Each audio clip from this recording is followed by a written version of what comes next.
Welcome, everyone, to Session 3 on Shared Identity. My name is Brian Schmidt. I'm the Vice Chancellor and President of the Australian National University here in Canberra. I am coming to you from Ngunnawal Ngambri traditional lands. I pay my respects to elders past and present. I'm an astrophysicist by training, but since being awarded the Nobel Prize in 2011, I've advocated on the national, regional, and global stage to use our collective knowledge to address the challenges we face worldwide. This means addressing things like global sustainability, but also investing in the human capital and the open sharing of knowledge to help promote prosperity for all. From these experiences over the last decade, to achieve prosperity for all, we need to form a shared identity where we see the challenges and opportunities as collective challenges and opportunities that we tackle together and move beyond a zero-sum posture. A shared identity provides the trust necessary to make hard decisions and to push through the status quo into a better future. It creates the respect so that co-creation can be used in response to the challenges, and it allows us to share burdens for the collective benefit. But shared identity doesn't just happen. It needs continual effort over decades, good times and bad. And it requires, as Peter Canelarea said earlier, rallying around shared values. Here at ANU, we have the largest collection of Pacific scholars in the world, covering most aspects of scholarship, things like history, culture, politics, security, geology, ecology, as well as technological and engineering features. We're privileged here to host many students from the region, and these students are effective interlocutors between the Pacific, Australia, and the rest of the world. And they help us bring together that stronger shared identity. Here at ANU, we are committed to building capacity throughout the Pacific, especially with our fellow universities as part of these efforts. Now, we're very privileged to have three excellent speakers, and we're going to begin with His Excellency Anote Tong. Anote Tong was the fourth president of the Republic of Kiribati, having served the maximum 3 terms between 2003 and 2016. He was responsible for drawing international focus of attention to the human dimension of climate change by highlighting the existential threat faced by his people and those of other vulnerable countries on the front line of the impacts of climate change, many of which are in the Pacific region. On leaving office, he joined the Conservation International as a distinguished fellow from 2016 to 2018 and continues to speak on a worldwide basis at conferences and institutions. He has also joined the University of Pennsylvania as a distinguished global leader in residence. He received his BSc degree from the University of Canterbury, New Zealand, his master's in economics from the London School of Economics in the UK, and he continues to reside in his home country of Kiribati. Kiribati itself is a group of 33 atoll islands, which are narrow strips of land, which are on average less than 2 meters above sea level in the middle of the Pacific Ocean.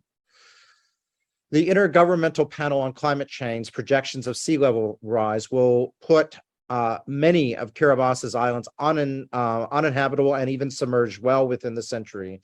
And President Tong has been campaigning for credible options for securing the future of these communities. He was responsible for declaring what was then the largest marine protected area when he closed off more than 400,000 kilometers squared of the Phoenix Islands protected area in 2008 from extracted industries. For his advocacy work on climate change and ocean conservation, Anote Tong has been awarded the Sun Hak Peace Prize, the Peter Benchley Award, and the Edmund Hillary Award, amongst many others. He is married with more than 20 grandchildren, hence his deep concern for the future of his people and of the global community. I will hand over now to His Excellency Anote Tong. It is indeed my pleasure to join you from Kiribati virtually on this important panel discussion. And I understand that we will have a very short time in which to make the presentation. And as I understand it, the idea is to be as provocative as possible so that we can generate debate, discussion, even argument, hopefully.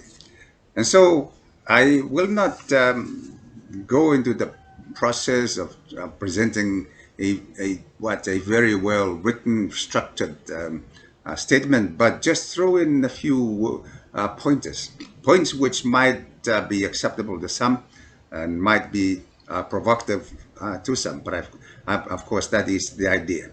And so I'll just make the following points in the time that I have.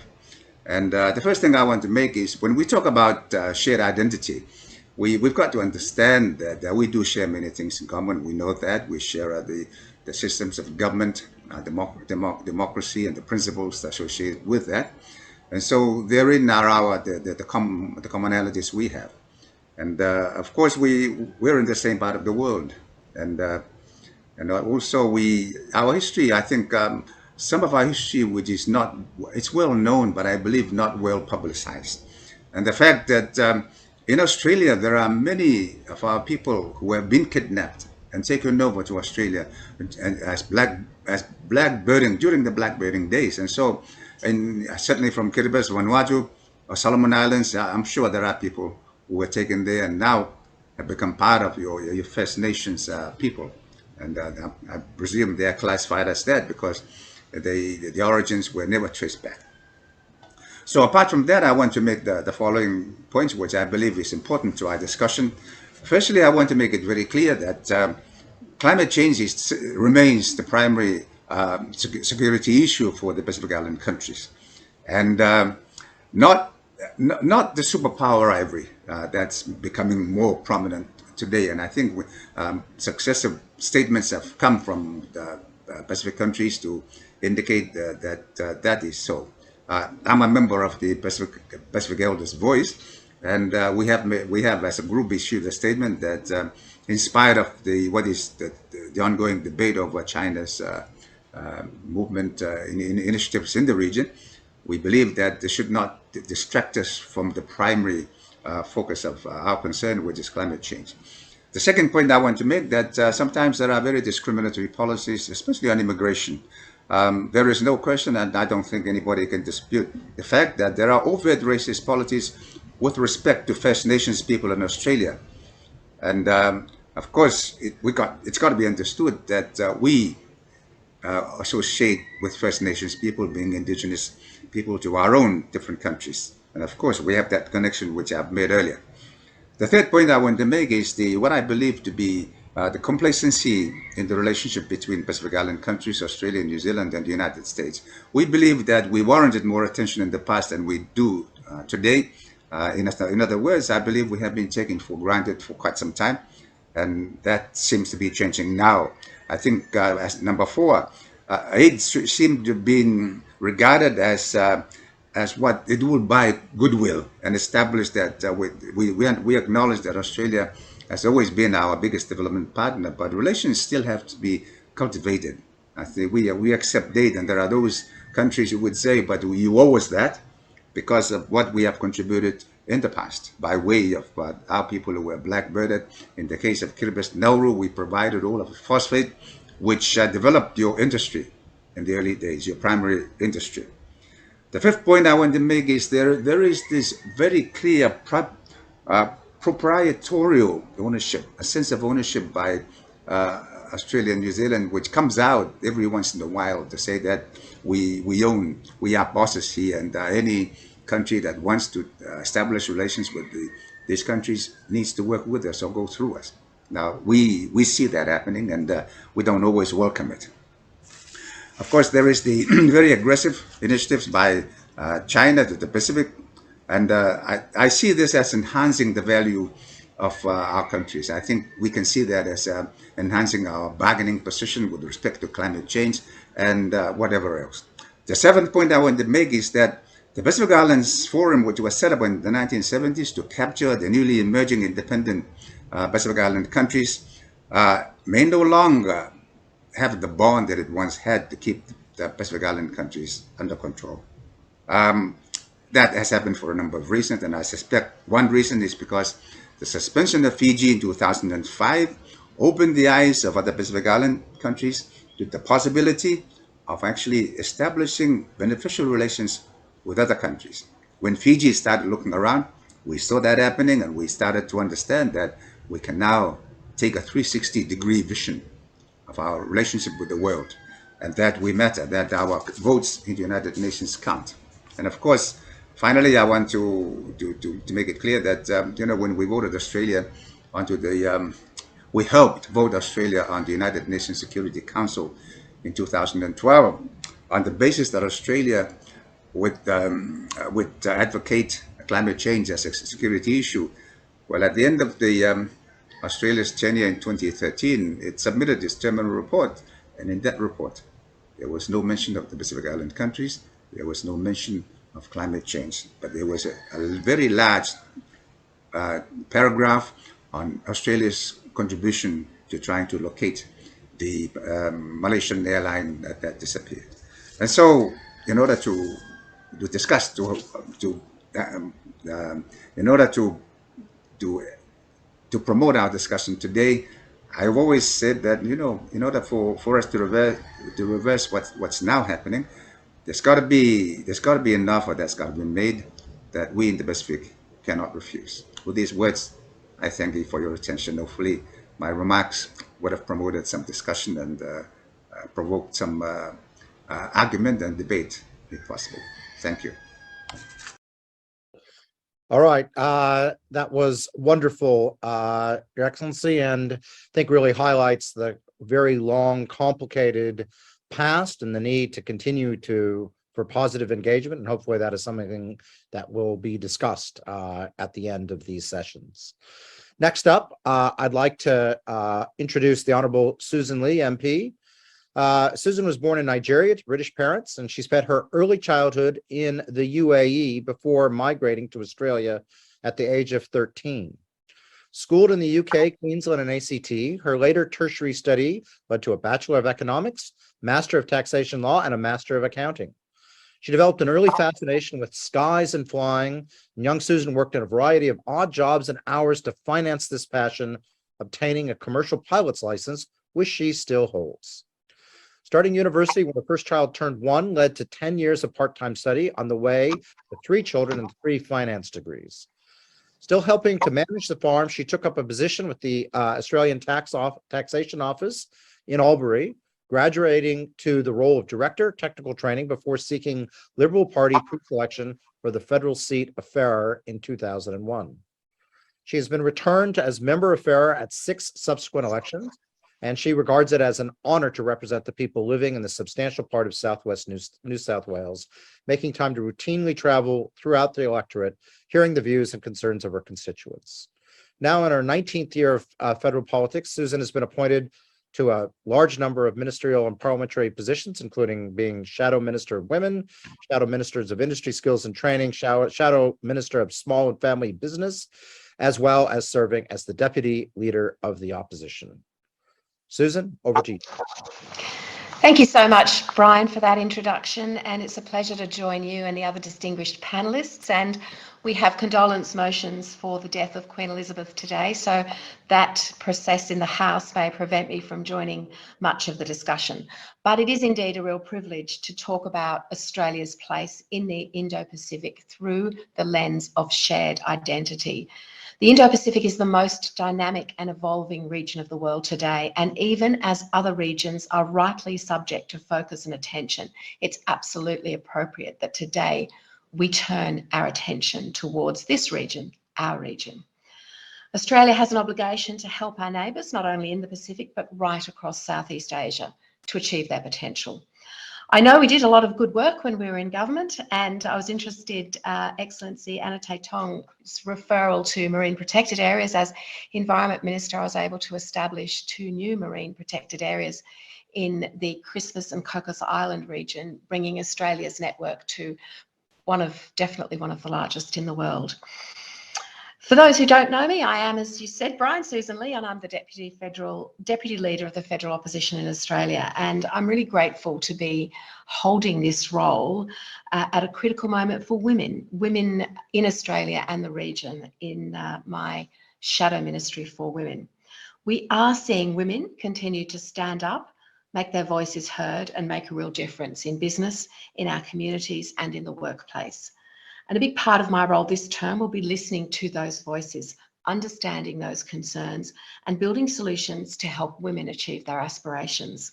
When it comes to women's rights, we're seeing this momentum right across the region and indeed across the globe. The protests in Iran about wearing the hijab that are becoming louder, clearer, and more consistent, I think are a real turning point and a real focus for women in our support globally for all women.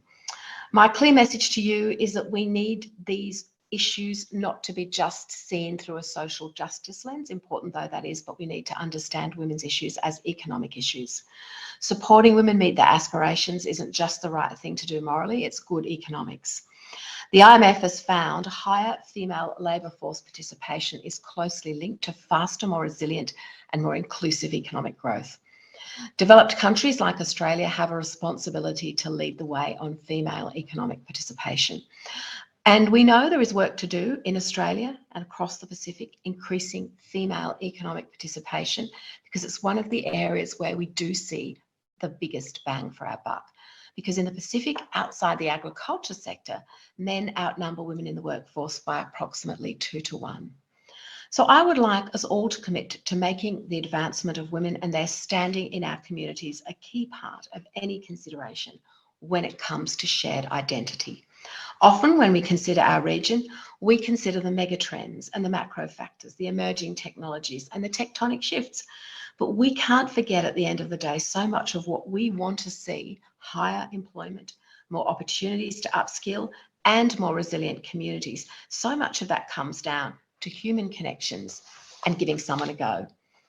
As an Australian, I think a good bridge between our communities is that concept of a fair go. A fair go is what we Australians want to see for our region. Australia is acting to support the region's health and economic recovery and to bolster longer-term stability and strategic balance. With 60% of the world's population, the Indo-Pacific is projected to be the largest contributor to global growth over the next 30 years. The Indo-Pacific is Australia's neighbourhood and the world's most consequential region. Australia's vision for the Indo-Pacific is based on principles that have underpinned decades of stability and prosperity. Openness, including open and secure markets that facilitate the flow of goods, people and ideas. Inclusiveness in our region's architecture and in a regional order, which allows many voices, perspectives and players. Resilience to coercion, as well as to natural disasters and climate change. And based on rules, norms and international law, where the rights and sovereignty of all countries are respected regardless of size or power. Australia and other countries are not bystanders. We have agency and opportunity to shape the longer term future of the Indo-Pacific. And we know that if we want a more resilient region, our shared identity is vital. And in my capacity as Shadow Minister for Skills, Training and Industry, I know so often when we learn and work alongside each other respectfully, we build enduring connections. That is why we invest in shared opportunities for people from across our neighbourhood to come to Australia as part of their journey to achieving their potential. I'm proud that the Australian Government's education and skills training assistance to Indo-Pacific countries are development partnerships provided through our $4 billion official development assistance program. Some of our flagship skills and education programs, including the Australia Awards scholarships, which provide opportunities for people from developing countries, particularly those in the Indo-Pacific region, to undertake full-time undergraduate or postgraduate study at participating Australian universities and technical and further education institutes. In 2022, DFAT is offering 2,075 Australia Awards scholarships and short courses to 27 partner countries.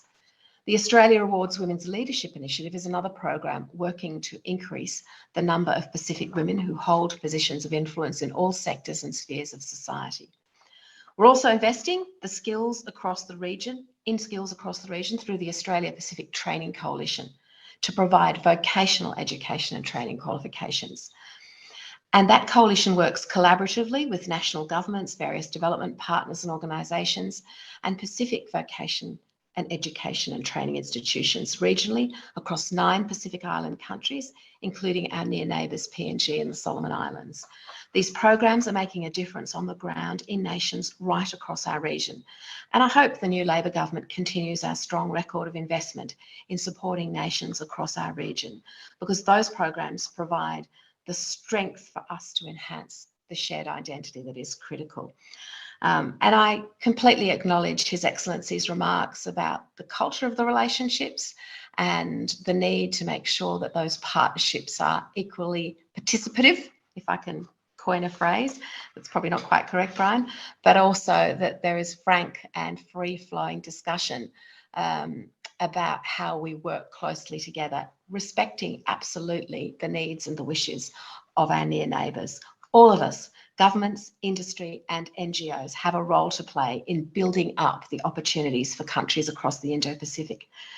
And in this forum, and my knowledge of participation in previous GAP forums knows that there are real issues to discuss. It is right that we ask the questions, what more can we do? What new approaches should we be adopting? Are the voices in this discussion new and needing to be amplified? So thank you for your attention, and I look forward to everybody's contribution. Thank you. Thank you, Sussan, and thank you for reminding us that being able to get the most out of this part of the world means making sure everyone is included, and that means women as well as men.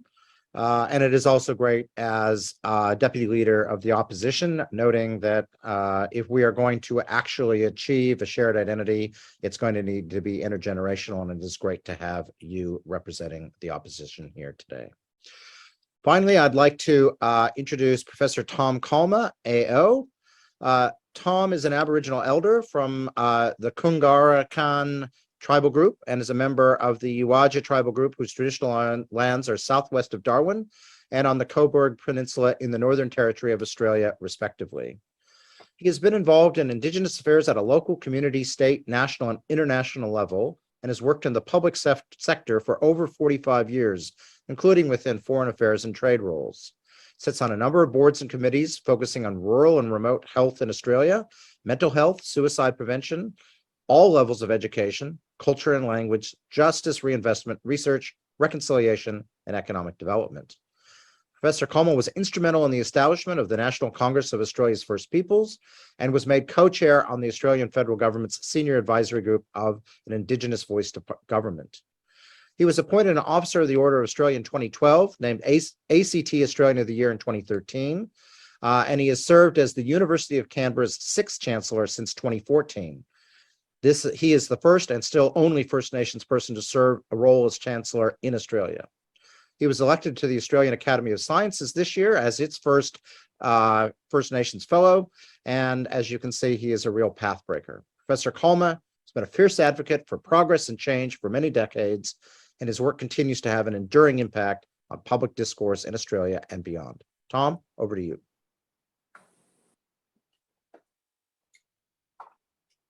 Thank you, Brian, and I guess I will come up in a second.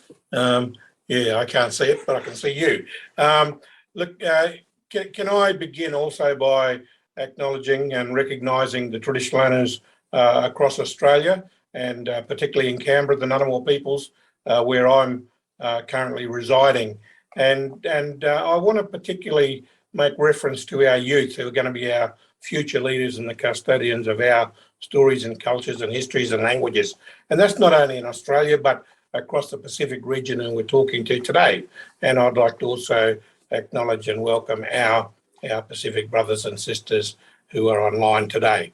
I don't have a PowerPoint presentation, but a link should have come through on the chat line to where you can download a presentation that I'll be referring to today, and that's on the GAP Summit website.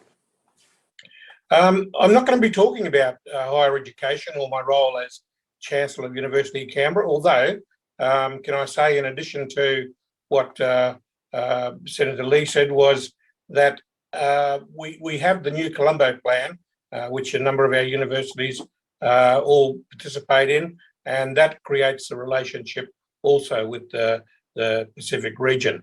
But what I wanted to talk about are two roles of two Indigenous one Indigenous organisation called NINTI One, and a second one that I chair called the Living First Language Platform, and what we're doing internationally. But we're at an environment where we need fresh approaches. And on the GAP website, it says a stable and prosperous Pacific is essential for Australia's security and foreign policy. However, the complexity of regional challenges demands fresh and innovative approaches. And I agree totally with that. We share a lot in common between First Nations peoples in Australia and First Nations peoples across the Pacific. And we heard earlier in the Solomons, where over 70 different language groups exist. And I guess, and that's why I wanted to refer a little bit later in the presentation to how language can have a very significant role. But we also share, as we've heard, the impacts of colonisation on our First Peoples, and also through that process, indentured labour into Australia, etc. And underlying a lot of this is some of the colonial attitudes that still exist that I think we still need to address. And of course, we can't go past our Australia's relationship in sport, although it tends to be one way, grabbing all the great sports people from the Pacific and having them play in Australia. You know, there's quite a number of I guess bits of research around. The Whitlam Institute, for example, talks about how Aboriginal and Torres Strait Islander people are invisible in the Pacific because we don't hear much about what's happening, and I think that's very true. But with the organisation I mentioned, NINTI One, which I'll go on to, we know that traditional knowledge and exchange of traditional knowledge also is a great way to bridge the gap and looking at our shared identities, and we can't go past the really I guess burgeoning new Pacific Australia Labour mobility scheme that's existing, which is going to bring an economic benefit back to both countries, in fact, and I think it's a very important program that's going to get along, and which should also increase our shared identity. One of the things that Australia did back in 2015 was develop an Indigenous procurement policy, which was really about uplifting our First Peoples by giving them economic opportunities. And that's now had a flow-on effect through DFAT's programs and particularly on their aid programs, but it's mainly been in the Asian area. And NINTI One, we've been an active partner in that process, and so far we've been involved in and responsible for developing Indigenous participation in about $1 billion worth of DFAT's aid activities, and they're all 4 to 8 year long programs, and in fact they're a great way that we can increase the economic outcomes in our region, and I'll cover on this a little bit later. But we've also, and as part of that, it's that fresh that we've only this year placed a person in Bangkok, an Aboriginal person, to look after our interest up there. Engagement, First Nations ambassador has just been announced by Minister Wong, which has been a great initiative. We've got DFAT's 2021 Indigenous diplomacy agenda, which is all about improving the outcomes for Indigenous Australians, but also the engagement of Indigenous peoples globally. And of course, the Office of Pacific that runs out of Foreign Affairs has got a similar objective, but it also takes in the interest of South Sea Islanders. And I'm not here to promote, necessarily the government's agenda, but these are issues that I think are worth exploring a bit more to help develop those skills and capacities up. Through NINTI, and you'll see in the presentation that I left and I won't elaborate on them now. But other than traditional knowledge, networks have been so important, and to be having First Nations peoples working together to develop economic empowerment is so important. But there's a whole range of strategies about working with some of the gatekeepers in both countries, in all countries, to work together. But I think the other important issue is to not try and do what we do in Australia too often, is to homogenise First Peoples and think that we're all the same. We are all are different nations within a nation, and the same goes for the Pacific. And from an Australian perspective, we need to really ensure that if we want to have a shared identity, we recognise all peoples in those identities. You'll see in the slides there's a whole range of information about what NINTI does and where we've been. The other one I wanted to talk very quickly about was the Living First Language platform, and this has been raised in the education side of it as well.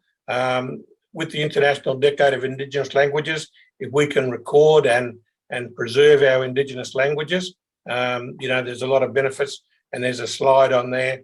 The real key one, I think, that's emerging is the Ambassador for First Nations People that Senator Wong announced a couple of days ago in the UN. It's just kicking off, but it's got a great amount of potential that we need to really harness, and that's a lot to do with engagement of First Nations Australians, but also the engagement of First Nations peoples across the country. And there's another slide in there, and there's some details about getting more information, who the contact people are for either of those organisations.